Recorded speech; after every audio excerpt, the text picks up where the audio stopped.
O ano de 2020 ficou marcado, entre outras coisas, pelo lançamento da série O Gambito da Rainha, uma retratação fictícia do auge dos jogos de xadrez durante a Guerra Fria. A série fez um trabalho incrível retratando a guerra política, diplomática e social acontecendo nos bastidores, tendo como pano de fundo o jogo de tabuleiro que simula a própria guerra. O Fato Freak de hoje vai analisar verdades versus a ficção, que inspiraram tudo o que mais gostamos em O Gambito da Rainha. A série é, na verdade, baseada no romance de 1983 de Walter Tevis. Ambos contam a história da jovem Beth Harmon, que é uma criança órfã prodígio do xadrez, cujas trágicas circunstâncias de vida e luta contra o vício andam de mãos dadas com sua mente brilhante e estilo de jogo. Beth é forçada, em seu jogo de xadrez formal, a jogar contra outra jogadora, o que é estranhamente sexista para um jogo em que a rainha é literalmente a peça mais forte do tabuleiro. Depois disso, a discriminação de gênero fica em segundo plano, e Beth desafia todas as probabilidades de ganhar torneio após torneio. Ela se tornou a campeã mundial em 1968, mas na vida real, Nona Prindashvili teve que esperar até 1978 para se tornar a primeira mulher grande mestre do xadrez. Ela foi apresentada no final da série, e erroneamente apresentada como a campeã mundial feminina, que nunca enfrentou homens. Mas na realidade, Nona competiu contra vários homens ao longo de sua carreira. A partir do momento em que somos apresentados a pequena Beth, é bastante evidente que estamos procurando um substituto para ninguém menos que Bobby Fischer, o prodígio americano que desafiou o domínio russo no mundo do xadrez. Fischer foi o primeiro e até agora o único jogador dos Estados Unidos a conquistar o título de campeão mundial de xadrez. Ele veio de um lar problemático, assim como Beth, e também largou o colégio para devotar sua vida ao esporte. Bob, em sua adolescência, derrotou Chess Masters do nada, especialmente o jogo contra I Am Donald Byrne em 1956, que agora é apelidado de O Jogo do Século. Isso se reflete no show, quando a adolescente Beth Harmon vence seu primeiro torneio ao derrotar um campeão estabelecido, Harry Beltney. Em um nível pessoal, embora o problema de abuso e drogas de Beth Harmon fosse uma escolha criativa do autor refletindo sua própria história de abuso, isso ecoa a doença mental que Bobby Fischer teve que lutar durante toda a sua vida. Coincidentemente, outro grande jogador americano de todos os tempos, Paul Morphy, teve problemas semelhantes que causaram sua aposentadoria freneticamente precoce do jogo, com apenas 22 anos de idade. Para a América, o xadrez era apenas mais um jogo de tabuleiro, como seu jogo de damas. Mas, para a União Soviética, era uma questão de orgulho cultural.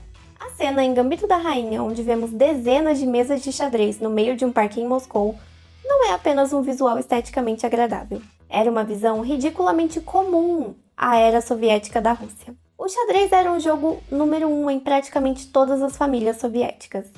As aulas de xadrez costumavam ser ministradas em escolas e palácios dos pioneiros, como atividades extracurriculares. As mesas seriam instaladas em parques, playgrounds e nas praias, com dezenas de jogadores reunidos, sempre que não estivessem servindo a mãe Rússia.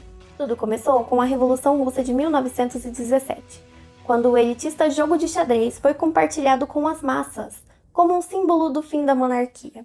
Xadrez para as massas era um verdadeiro slogan revolucionário. Não apenas isso, mas o político soviético Nikolai Krylenko declarou o xadrez como uma arma política em 1924. Talvez tenha sido quando a obsessão de dominar o mundo por meio do xadrez começou na União Soviética. Beth era uma máquina de vitórias imparável na série, até que ela saiu dos Estados Unidos e conheceu os jogadores russos. Esses jogadores russos que jogam como uma equipe em um esporte individual são conhecidos por serem frios e implacáveis, como o seu país. Antes da vitória histórica de Bobby Fischer sobre Boris Spassky em 1972, a União Soviética controlou o título de campeão do mundo por 35 anos. Mesmo durante a partida do campeonato mundial entre Fischer e Spassky, Fischer acusou Spassky de ajuda externa e saiu do jogo em protesto.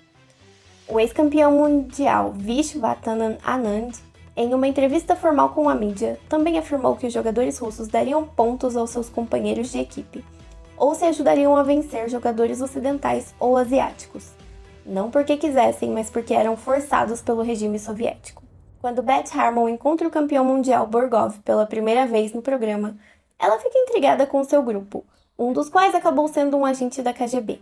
Isso surpreendeu Beth no início, mas depois ela mesma sentiu o gosto da espionagem internacional quando os Estados Unidos enviaram um agente da CIA com ela a Moscou. Durante o terceiro quarto do século XX, o xadrez e a Guerra Fria estiveram no auge e não é de se admirar que seus caminhos se cruzassem. A KGB acompanharia cada jogador russo em viagem internacional para garantir que eles jogassem para vencer. Isso significa usar qualquer método possível e, portanto, os jogadores russos eram frequentemente ajudados por outros jogadores para evitar a ira do Kremlin. Houve também uma questão de deserção. Por isso, os espiões da KGB nunca deixam os jogadores russos em paz. A famosa partida do Campeonato Mundial entre Spassky e Fischer foi um excelente exemplo da Guerra Fria ofuscando um jogo de tabuleiro da guerra. Fischer chamou abertamente a CIA para tentar verificar seus movimentos e sua vida privada. Ele também acusou a KGB de influenciar e ajudar Spassky durante a partida. Alguns jogadores de xadrez russos também foram acusados de espionagem. Há uma boa razão para o primeiro filme de James Bond começar com uma partida internacional de xadrez. Dr. No e o Gambito da Rainha não são os únicos meios de comunicação baseados nessa parte importante da história. Searching for Bobby Fischer, The Pawn Sacrifice, The Coldest Game e muitos outros filmes incríveis retratam como o esporte pela primeira vez quase decidiu o destino da política mundial. Então, como você acha que o Gambito da Rainha se compara à vida real? O que acha que teria acontecido se os Estados Unidos perdessem aquele jogo de xadrez fatídico para Spassky? Conta pra gente nos comentários. E se quiser nos ajudar a continuar criando mais vídeos como esse, basta se inscrever no canal. Valeu por assistir e até a próxima. E agora fique com esse vídeo que conta a história de outra mulher impressionante, a Rainha Charlotte.